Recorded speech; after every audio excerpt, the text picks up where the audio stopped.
Good day mga gar. Today wala muna tayong adventure vlog dahil i-share ko sa inyo kung anong ginagamit kong camera and kung ano ang motovlogging setup ko. So i-share ko din sa inyo mga gar yung microphone na ginagamit ko sa pagbablog. So simulan na natin to mga gar. Let's go!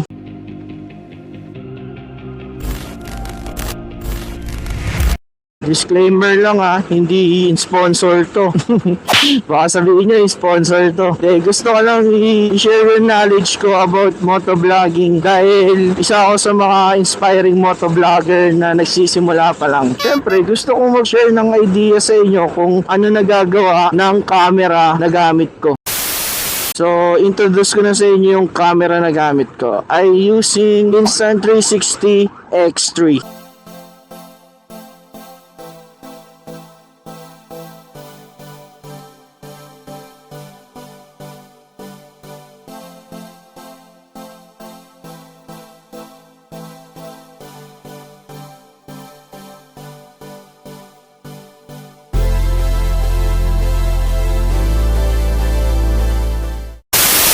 So, 1 year na siya sa akin. Binili ko siya 2023, December 2023. Then, may mga pangit din and may mga magagandang nangyari sa camera na to. Pero mamaya ako na sasabihin sa inyo. So, ito nagagawa ng camera na to.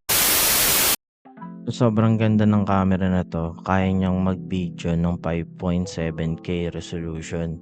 Then, tumatagal yung battery niya ng 1 hour and 30 minutes. Pwede mong ilagay sa harap, pwedeng ilagay sa likod.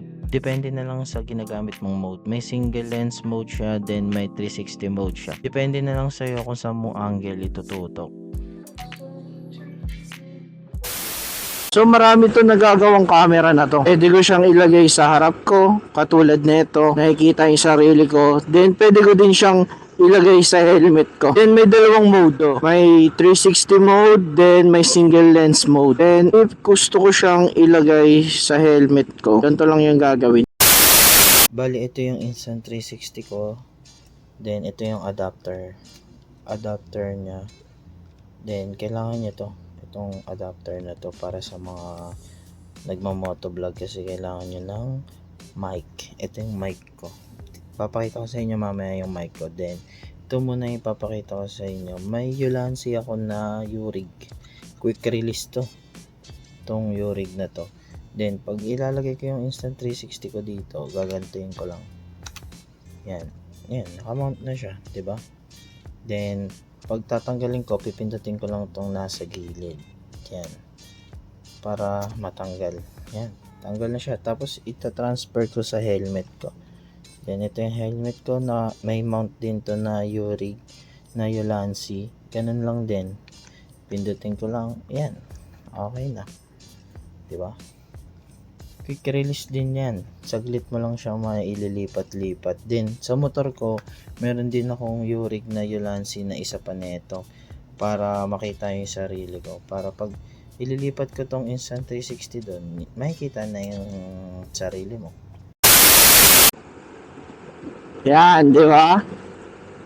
Pwede, nakalagay na siya sa helmet ko. May view na tayo sa harap. Ganun ka ganda yung Insta360 X3. Sobrang ganda nitong camera na to. Na-inlove ako. Kahit hindi updated tong camera na to, sobrang ganda niya. Nabibigay niya yung gusto ko. Hindi ko naman ikakakait na maganda din naman yung bago na Insta360 X4. Kasi madami din mga bagong feature na nilabas si Insta360 about sa X4. Pero kung papapiliin ako, X3 ako kasi ito lang yung pasok sa budget ko.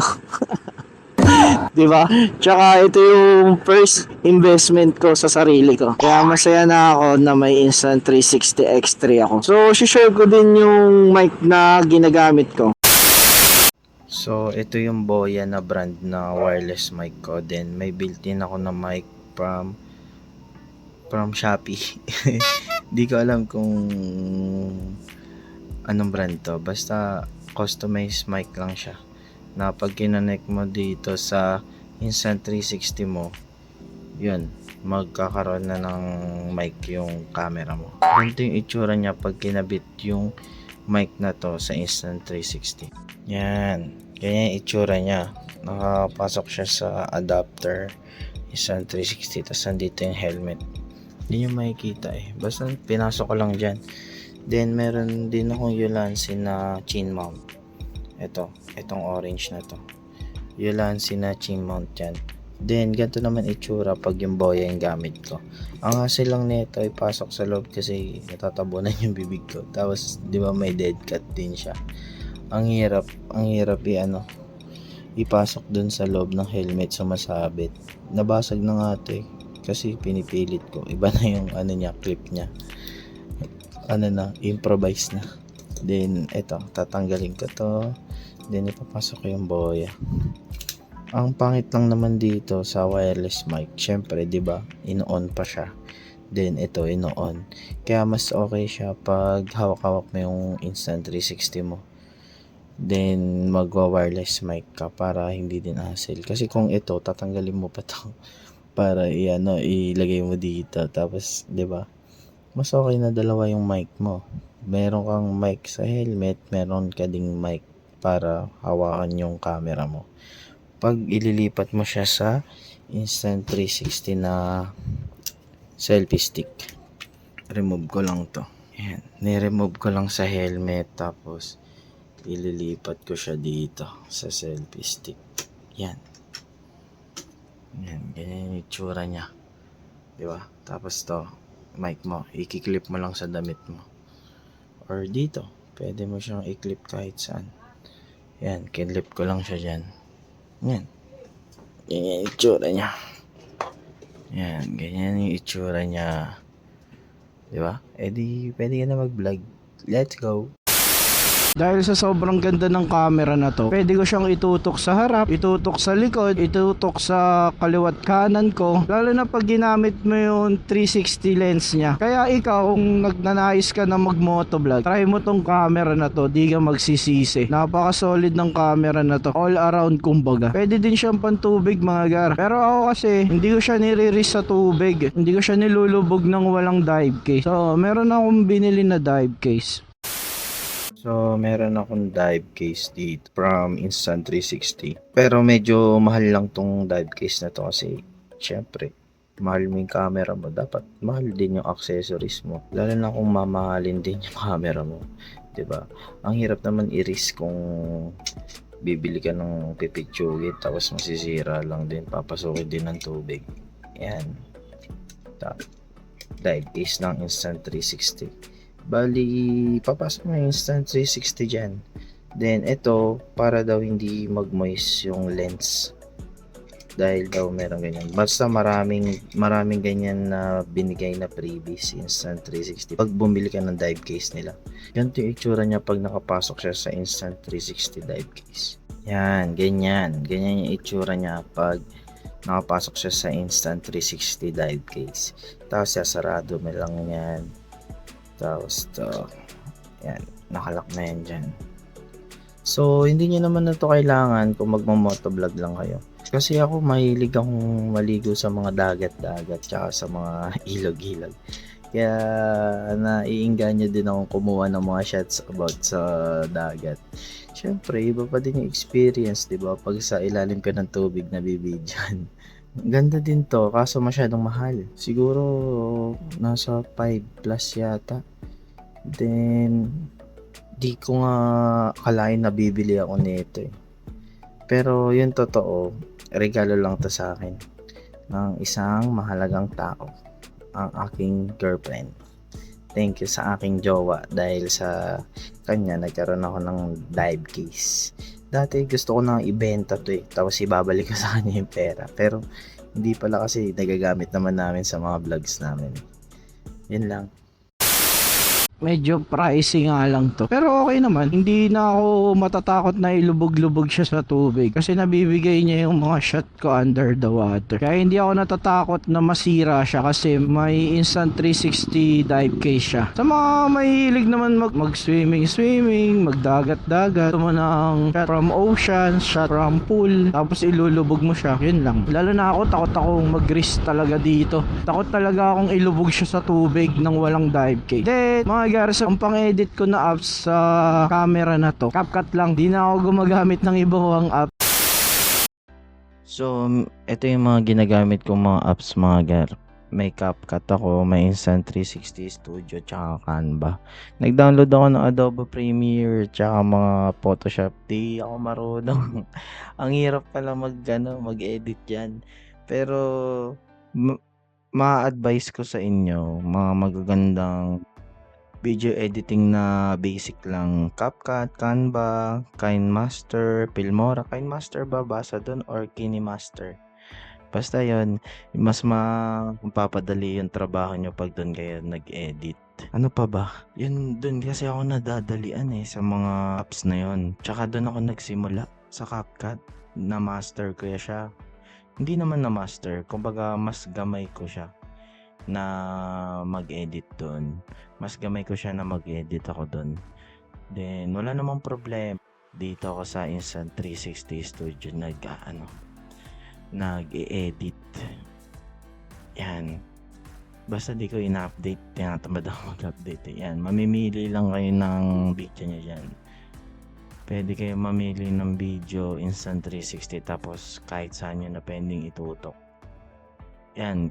Pero sa CapCut, hindi gumagana yan.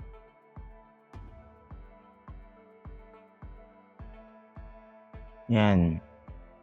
Yan, di ba? Iba talaga pag may iba talaga pag may ilog shot, underwater shot, 'di ba? Maganda talaga pag may dive case ka kasi safe yung camera mo, walang problema. Yan bula na yan, ganyan sa selfie stick ko. Pumapasok doon sa loob ng selfie stick ko yung bula. Ganyan kaganda pag may dive case ka. Di ka mag-worry na masira siya or mapasukan ng tubig kasi may case siya 'di ba?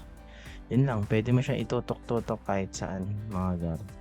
Kahit saan mo siya itutok, goods na goods yan. Yan o, diba? Ganda ng ilog na yan gar. Sobrang lalim yan dun banda sa malayo. Tatalong kayo dun sa may bato. Dito mababaw lang kasi onti lang yung naliligo. Nakakatakot naman pag nalunod ka. Baka walang sumagip sa'yo.